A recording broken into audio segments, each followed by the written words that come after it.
7절에서 8절 말씀입니다. 앞에 화면 보시고 다 함께 말씀을 읽도록 하겠습니다. 말씀 읽습니다. 시작. 그가 전파하여 이르되 나보다 능력 많으신 이가 내 뒤에 오시나니 나는 굽혀 그의 신반끈을 풀기도 감당하지 못하겠노라. 나는 너희에게 물로 세례를 베풀었거니와 그는 너에게 성령으로 세례를 베푸시리라. 아멘. 다시 한번 옆 사람과 인사하겠습니다. 성령으로 충만하십시오. 인사하겠습니다. 한 번 더 인사하겠습니다. 당신은 예수님의 제자입니다. 한 번 더 인사하겠습니다. 오늘 말씀을 통해서 이제 제자의 삶에 대해서 상고하는 시간 갖도록 하려고 합니다. 오늘 본문은 이제 여러분들이 잘 아는 사람이 소개되어 있습니다. 한 사람을 소개하고 있는데 누구냐면은 세례 요한이라는 사람이에요. 세례 요한은 어떤 사람입니까? 예수님보다 6개월 정도 먼저 태어났습니다. 그러니까 형님이에요, 형님. 예수님보다 6개월 정도 먼저 태어났고 그에게 주어진 사명이 있었어요. 그건 다름이 아닌 주님의 길을 예비하는 일을 하는 것이 세례 요한의 사명이었다라는 것입니다.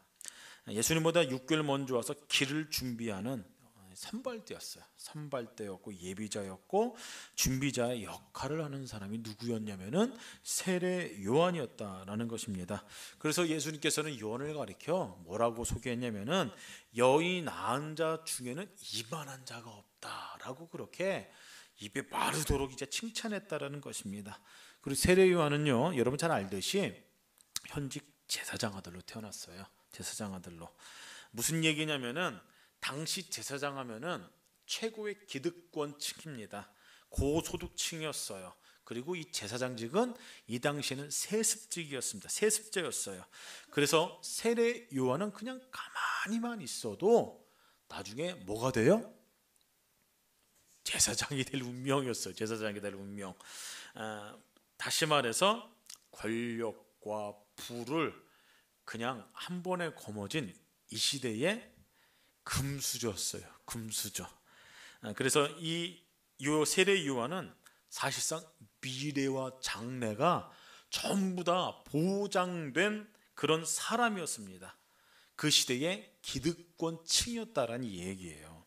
그런데 세례 요한의 삶을 보십시오. 어땠습니까? 그거 다 던져버렸어요.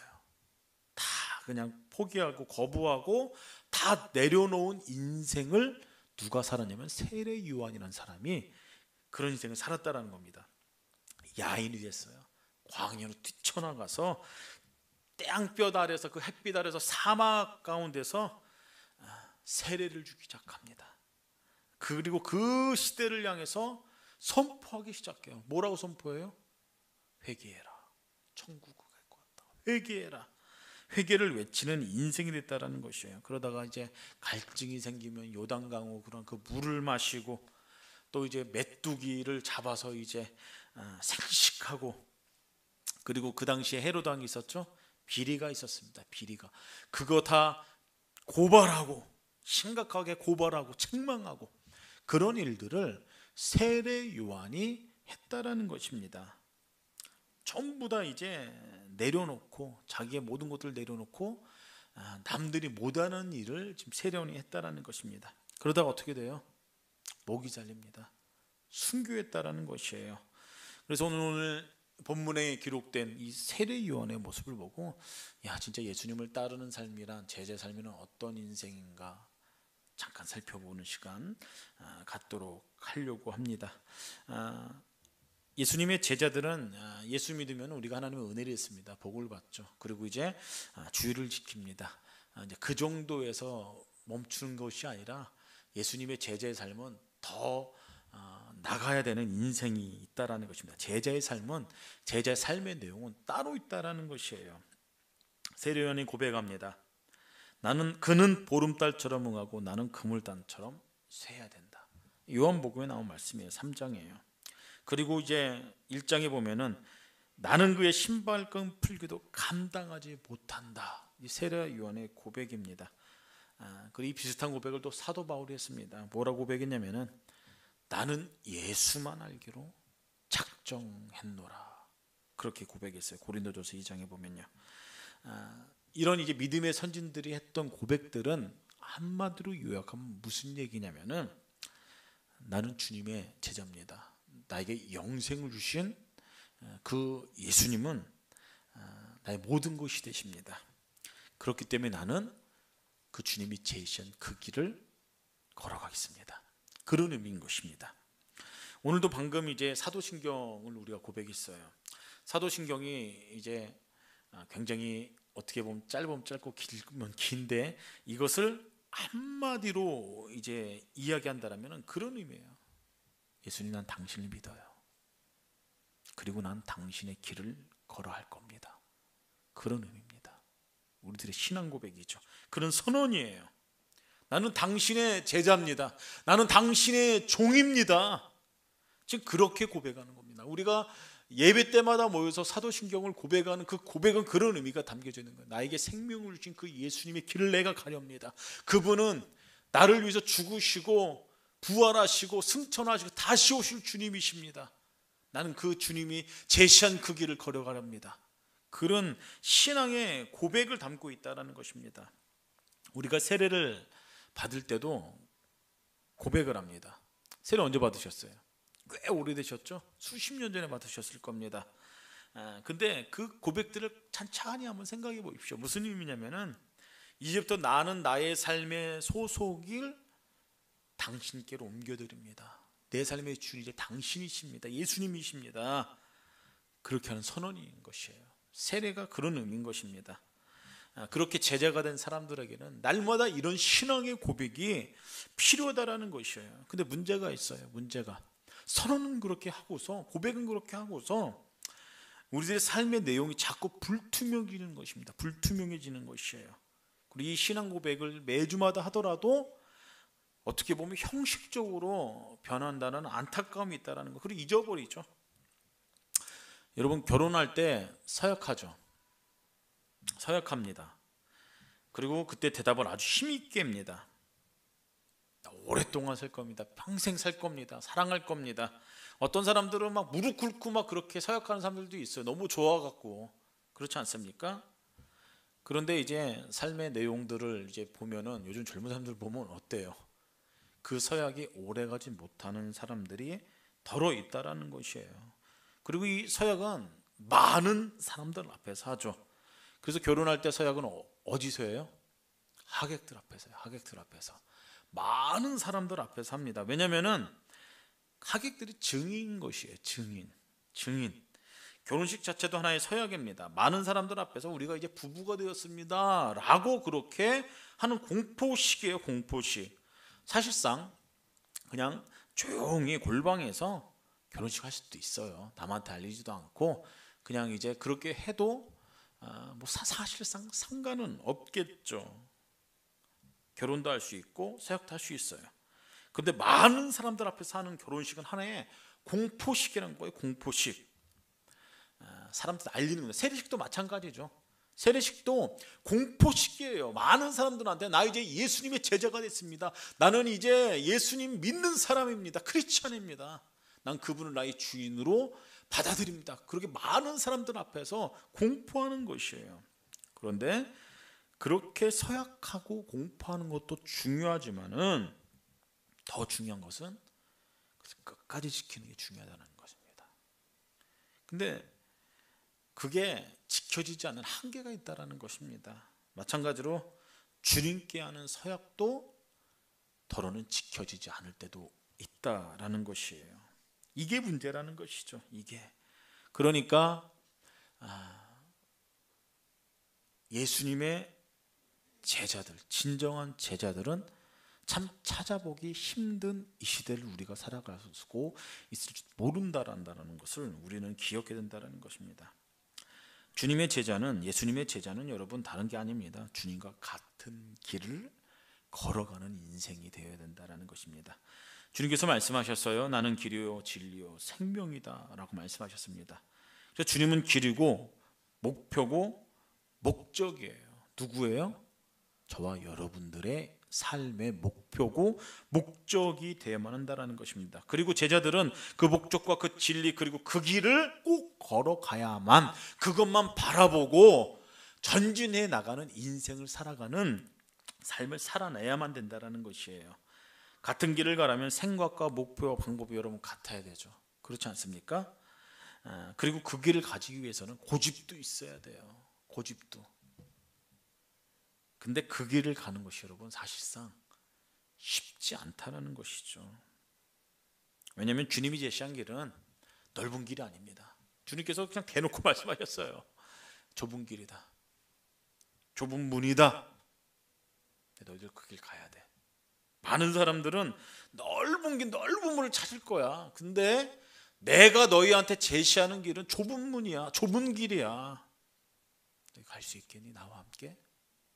예수님께서 그렇게 말씀하신다는 것이에요. 넓은 문, 넓은 길. 좋아 보이죠? 편해 보이죠? 근데 주님께서 말씀하시죠. 그 길 멸망하는 길이다.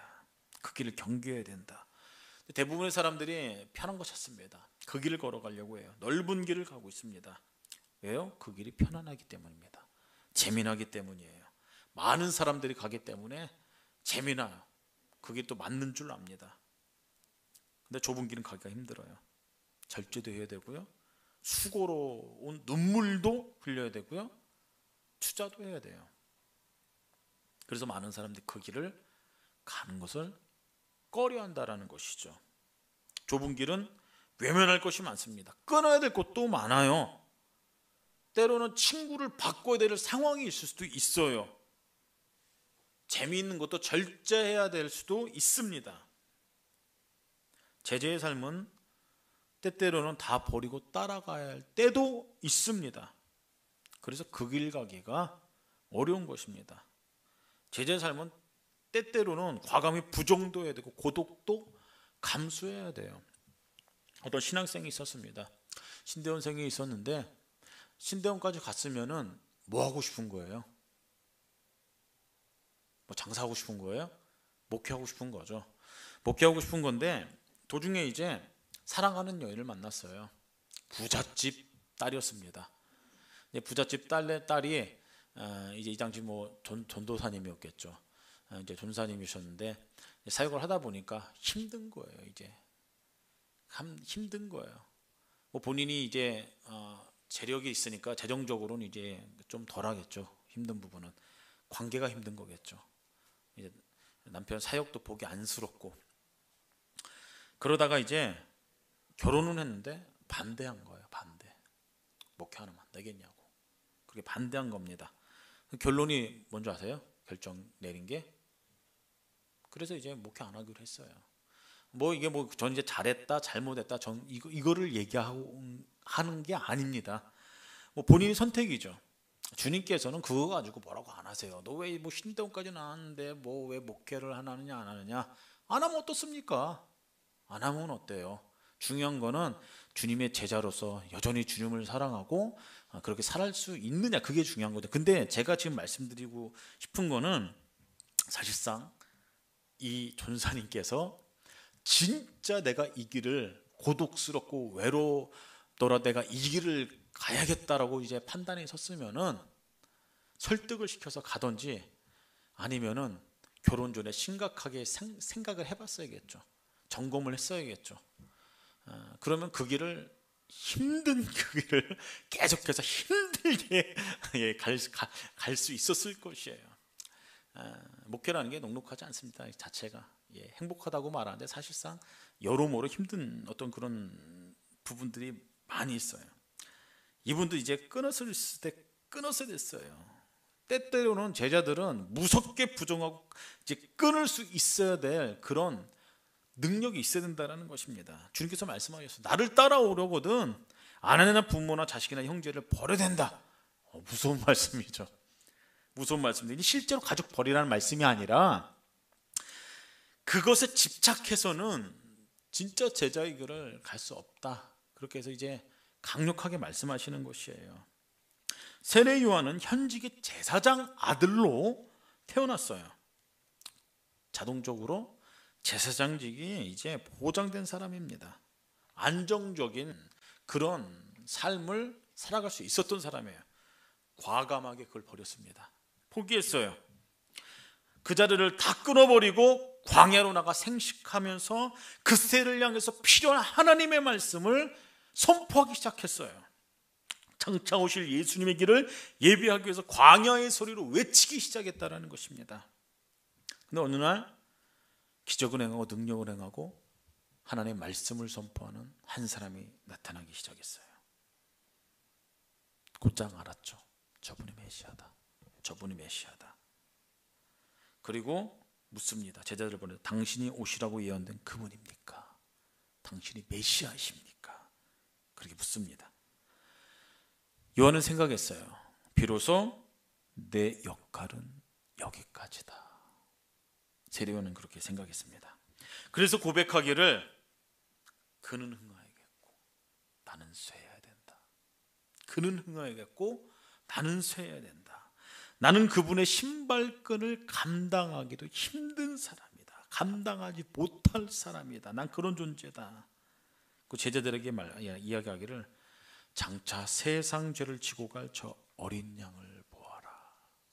그렇게 이야기합니다. 세례 요한은 기다렸던 예수님이 오심으로 자기의 이제 할 일을 다 끝났음을 알았습니다. 그리고 이제 자기를 내놓고 비워야 될 때가 왔음을 알았다라는 것이에요. 당시 헤롯 왕이 동생의 아내를 뺏었어요. 그렇지 않습니까? 누구도 말 못했어요. 이거 누가 건드려요? 세례 요한이 건들기 시작합니다. 세례 요한은 헤롯 왕을 엄청나게 비판을 했어요. 근데 헤롯 왕보다 누가 더 기분 나빠했냐면은 헤로디아가 더 기분 나빴어요. 그의 아내. 이 여자는 굉장히 교활했습니다. 가고 끝에 무능한 남편을 버려버립니다. 그리고 새로운 남편, 권력자와 새 삶을 살고 있어요. 근데 지금 세례 요한이 어떻게 보였겠어요? 눈에 가시죠. 세례 요한이 그 일을 지금 방해하고 있는 거예요. 이 문제를 빨리 해결하지 않으면 여러분 백성들의 원망이 지금 커지게 생겼어요. 그래서 꾀를 냅니다. 연애를 베풀고 자기 딸한테 살로메한테 춤을 추게 한 후에 헤로드로 하여금 그 모습을 보고 흐뭇하게 해서요. 그리고 모든 소원을 다 들어주게끔 하죠. 근데 그 의붓딸이 뭘 요구하냐면은 어머니가 시킨 대로 세례 요한의 목을 달라고 시킵니다. 헤로드 왕은 그럴 생각이 전혀 없었어요. 건드려봐도 좋을 것도 없었고. 그런데 자기가 한 약속도 있고 의붓딸이 그렇게 얘기하니까 어쩔 수 없이 그가 원하는 대로 진행해 버립니다. 세례 요한이 순교한 거야. 목이 달아나 죽습니다. 요한은 자신의 목을 내놓은 것이에요. 때가 되자 자신의 목을 내놓았다라는 것입니다. 근데 이런 삶이 제자의 삶이라는 것이에요. 무슨 얘기입니까? 예수님의 제자의 삶을 살면 때때로는 영광도 받고 박수도 받고 칭찬을 받을 때도 있어요. 인정도 받죠. 공로도. 그런데 때때로는 세상으로부터 환영받지 못할 때도 있다라는 사실을 우리는 알아야 된다는 것입니다. 그래서 예수 믿는 사람들이 한결같이 비난받고 순환받는 이유는 여기 있다는 거 당연한 것이에요. 여러분 예수 믿으면서 신앙생활하면서 우리가 잘못하지도 않았는데 비난받고 좀 힘든 상황 가운데 있을 때가 있어요. 우리가 잘못한 거 말고요. 잘못했으면은 예수 믿는 사람은 2배로 질타받아요. 희한하게. 근데 우리가 잘못도 안 하는데 고난당하는 이유, 질타받는 이유는 여기 있다라는, 세상이 그렇다라는 것이에요. 바울이 얼마나 많은 고난을 순환을 받습니까? 그것은 오늘도 여전히 그래요. 직장에서 예수 믿습니다 라고 이야기하면, 관계 가운데 나는 교회 다니는 사람이 얘기하면은 환대하는 사람 거의 없어요. 다 생각력 끼고 봅니다. 늘 주시를 하죠. 주시의 대상되는 건 요즘 부담입니다. 순간 비난이 대상이 되어야 한다는 것이죠. 제자들은 그것을 감수해야 된다는 것이에요. 더한 것도 있을 수도 모르겠습니다. 그것 또한 감수해야 된다는 것이에요. 난 크리스찬임을 숨기면은 조금 덜할 수도 있겠죠. 그런 숨은 없을 거예요. 숨기면서 살아가는 인생, 그렇게 사는 사람들이 있습니다. 그렇지만 그런 인생은 과연 예수님의 진짜 제자라고 할 수 있을지 우리는 한번 생각해봐야 된다는 것입니다. 제자들은 때때로 예수님 때문에 불이익도 감내하는 사람이라는 것이에요. 감수해야 되는 사람. 그것을 두려워한다면 여러분 제자가 될 수 없다라는 것입니다. 그리고 한 가지 더, 예수님의 제자가 되려면 여러분 사실상 내 자신을 비워야 되는 일을 계속해서 해내야 된다는 것이에요. 그래야 내 안에 뭘로 채울 수가 있어요? 예수님으로 채울 수가 있어요. 성령으로 충만케 될 수 있다는 것입니다. 예수님이 언제 내 안에 가득 채워져? 내 자신을 비우기 시작할 때에. 비우고 끝나는 게 아니에요. 우리가 내 자신을 내려놓기 시작할 때에 내 안에 예수로 가득 찬다는 것이에요. 예수로. 나를 가득 채우면 성령 안에서 내 안에 역사할 그런 공간이 하나도 없다라는 것입니다. 내 생각으로 내 욕망으로 가득 채우면 성령께서 내 안에 들어와 역사할 그 공간이 없다라는 것이에요. 그럼 나는 예수님의 진정한 제자가 될 수 없다라는 것이죠. 제자는 자기 자신을 비우는 사람입니다. 부정하는 사람이에요. 자기 자신을. 그래야 좁은 문 좁은 길로 들어가고 그 길을 걸어갈 수 있다는 사실이죠. 이것을 잘한 사람이 누구냐면 여러분 사도 바울입니다. 사도 바울. 예수 만나기 전에 사도 바울은 어떠한 욕망에 사로잡혀 있어요? 오직 한 가지였습니다. 오직 한 가지. 출세욕에 사로잡혀 갖고 예수 믿는 사람을 다 잡아 없애는 일에 헌신했던 사람이에요. 그 속에 그 욕망이 불타올랐습니다. 그리고 그리스도인들을 비판하는 것이 100% 옳다라고 생각했던 사람이에요. 거기 학벌, 출신 성분, 환경, 지성 모든 것을 다 갖추고 있던 사람이 바울이었어요. 어느 조건 하나 빠지는 것이 하나도 없었습니다. 그러니까 그 시대에 두드러지게 그렇게 막 날뛰고 다녔던 거예요. 그럴 만한 능력이 됐으니까. 그의 신념이 그것을 옳다고 믿게 만들었고 그 길을 가게 만들었습니다. 그랬던 그가 예수를 만나요. 다메섹에서. 만나고 보니까 자기가 고집했던 게 다 거짓이었어요. 예수님은 하나님의 아들이셨어요. 그 얼마나 충격이 컸겠어요.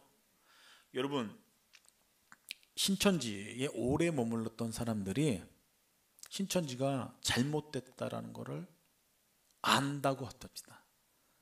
내가 지금 몸담고 있는 그 단체가 잘못됐다는 것을 안돼요. 그런데 계속 남아있는 이유는 단 한 가지입니다. 자기가 굳게 100% 신뢰했던 그 신념이 깨지는 것은 죽기보다 싫은 거예요. 그래서 그 단체를 못 빠져나온대요. 진짜 그 신념을 깨기가 싫어서 못 빠져나온 사람들이 많이 있다고 합니다. 인정하기가 싫은 거예요. 내가 그동안 믿었던 그 단체가 잘못됐고 가짜라는 것을 인정하기 싫은 것이에요. 사도 바울 보십시오.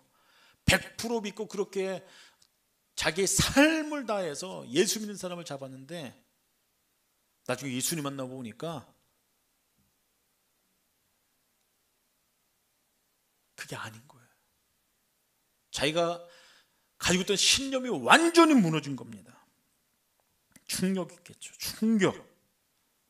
그래서 했던 일이 있어요. 뭐래요? 예수님 만나고 나서 바로 복음 전하러 갔어요? 아니에요. 성경에 보면 아라비아 사막에 3년 동안 있었습니다. 3년 동안. 3년이면은 굉장히 긴 시간이에요. 두 가지 고민이에요. 두 가지 고민이 있었어요. 바울한테는. 충격적인 고민이 있었어요. 그게 뭐냐면 하나는 자기가 세웠던 그 신념이 완전 무너져야 되는 것입니다. 예수님이 진짜였어요. 진짜 하나님의 아들이었고 제자들이 만난 예수님이 실체셨어요. 사실이었어요. 부활도 사실이고 제자들이 다 울었어요. 자기가 잡아서 죽이려고 했던 그 사람들이 다 울었습니다. 자기만 오해한 거야. 충격받은 겁니다. 충격받은 거예요. 그리고 두 번째는 자기 자신을 완전히 비우기 위해서 그 사막으로 들어간 것이에요. 타오르던 욕망도 야망도 출세욕도 다 버려야만 했어요. 다 버려야만. 자기 안에 예수로 가득 채우고 비우는 시간이 몇 년 걸린 거예요. 그럼요. 몇 년이에요? 방금 말씀드렸잖아요. 몇 년이에요? 3년. 짧으면 짧고 길면 긴 시간입니다. 여러분, 예수님의 제자로서의 그런 비우고 또 이제 말씀을 가까이 하고 내가 예수님의 제자로 살아가게 결단 가운데에 아무것도 안 하고 그 작업만 3년 한다고 하고 생각해 보십시오. 그런 단체가 있어요. 저도 뭐 그런 훈련, 선교단체에서 훈련 받기도 했는데 자기가 했던 직업, 그 모든 학업 다 내려놓고 6개월간 그 작업하러 가는 그런 훈련 코스도 있어요. 가보면 별의별 사람들이 다 있어요. 큰 목회하다가 갑자기 그분께서 말씀하셔서 내려놓고 오신 분들도 있고, 개차반 같은 인생 살다가 벼랑 끝에서 한번 제대로 살아보겠다고 오신 분들도 있고, 별의별 사람들이 다 있습니다. 근데 거기를 가려면은 삶 자체를 중지시켜야 돼요. 했던 모든 것들을 다 내려놔야 됩니다. 큰 결단이죠. 쉬운 결정이 아니에요. 그리고 6개월간 뭘 하냐면은 딴 거 안 해요. 선교 나가서 거기서 묵상하고 강의 듣고 선교하고 전도하고 자기 자신을 비우고 내적 치유하고 그런 작업도 6개월 동안 계속해서 하는 작업을 합니다. 그러면 사람이 변하겠어요? 안 변하겠어요? 대부분 변해요. 대부분 예수님의 제자로서의 삶을 살아갈 수 있는 준비는 되더란 말입니다. 사도 바울이 지금 3년간 지금 그거 하러 간 거예요. 그거 하러. 그리고 마침내 전부 다 배우자 그 안에 성령께서 강력하게 역사하신 거예요. 예수님의 제자로서의 삶을 살아갈 수 있도록, 영향력 있는 삶을 살아갈 수 있도록, 복음을 전하기 부족하면 삶을 살아갈 수 있도록 성령께서 강력하게 역사하시도록 사도 바울이 그 작업하러 간 겁니다. 그 작업. 비우니까 예수로 가득하게 되고 하나님의 영으로 채워지게 되고, 세례요한도 마찬가지예요. 출세가 이미 확정된 사람이에요. 다 포기하고 광야로 나갔습니다.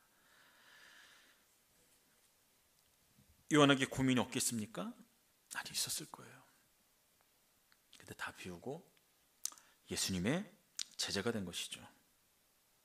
제자의 삶은 내 생각 다 비우는 것부터 시작입니다. 온통 예수로 채워야 되는 것이에요. 예수로. 예수님으로 채워야 되는 거예요. 그 바울처럼 그렇게 고백해야 됩니다. 나는 예수만 알기로 작정했노라. 다른 복음을 전하는 자는 저주를 받을 것이라. 안에 예수로 가득한 사람만이 할 수 있는 고백이죠. 다윗도 그렇게 고백하죠. 언제나 늘 하나님을 앞세웠어요.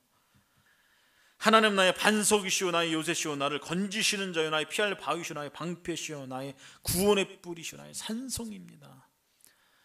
다윗의 삶의 그런 내용들은 이런 고백을 할 처지가 아니었습니다. 처참했거든요. 그런데도 이런 고백을 한다는 것은 자기 안에 뭐가 가득했기 때문이에요? 하나님으로 가득했기 때문에 이 고백이 입술로 터져 나온다는 것이에요. 베드로도 보십시오. 주님이다 하니까 순간 바다로 막 뛰어들어갑니다. 앞뒤 안 재고. 이유는 단 한 가지입니다. 그의 마음 가운데 오직 온통 예수님만 있었거든요. 예수님만. 요한복음 21장 보십시오. 예수님 가득 차니까 주님이시다니까 그냥 바다로 막 뛰어들어가잖아요. 그렇지 않습니까? 오늘날 우리들의 모습은 어떻습니까? 여러분, 참된 제자입니까? 아닙니까? 우리들의 고백은 진짜입니까? 아니면 불분명합니까? 불분명하다면 내 안에 너무 많은 것이 있어서 그래요. 불필요한 것들이 가득해서 그렇습니다. 내 안에 주님께서 임하실 공간이 협소하기 때문이에요. 협소하기 때문에. 제자들의 신앙 고백은 분명해야 돼요. 주님, 저는 당신과 같은 길을 걷겠습니다. 불이익이 올 수도 모르겠습니다. 그런다고 하더라도 난 그것을 감내하면서 감수하면서 나는